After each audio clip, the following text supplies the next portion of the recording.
Peyton Walsh. She's standing by live in Sochi, Russia. Nick, what do we know about the nature of this new threat?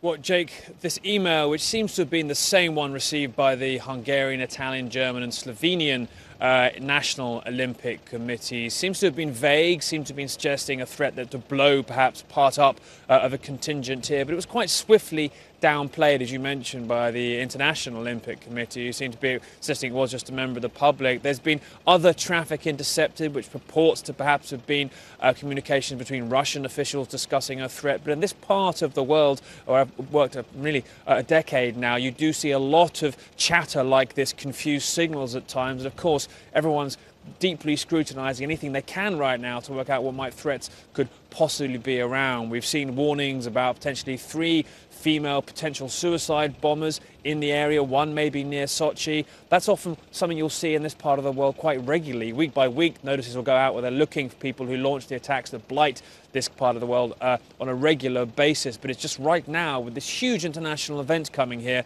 those threats, those daily attacks are now under massive international scrutiny, of course, because people are terrified about what might happen to athletes when they actually come here, Jake.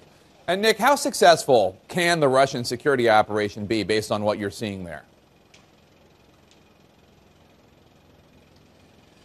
Well, I mean, they'll throw down a substantial dragnet, a sort of a cordon around the games itself. It's already pretty hard to get near anywhere near the area without the accreditation, which I tried to get today, but the machines were down. They couldn't actually issue the badges. The problems, though, come down to the training and the knowledge of the actual soldiers and troops on the ground. The policeman I tried to move past, he said he'd only been there for a day. He didn't even know the name of the street he was in fact on. And the Russians have a history of flooding the zones, so to speak, of many police, but occasionally lacking the coordination to prevent stuff getting through. That's Sochi. They'll probably do quite a good job in Sochi and Adler, where the Olympic Village is, at keeping major disasters out. But this is a massive region that stretches all the way over to the Caspian Sea as well. Dagestan, where so many of these blasts we've been hearing have been originating, where the Tsarnaev brothers, who allegedly bombed Boston, were also from. It's going to be very difficult to put a lid on all violence across this massive region for the entire period. They simply don't have the manpower. And bear in mind, Jake,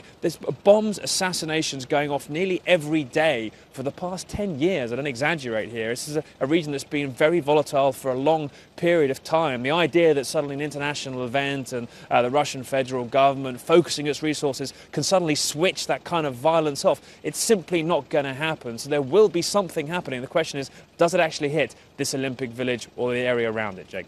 All right, Nick, Peyton Walsh, thank you so much.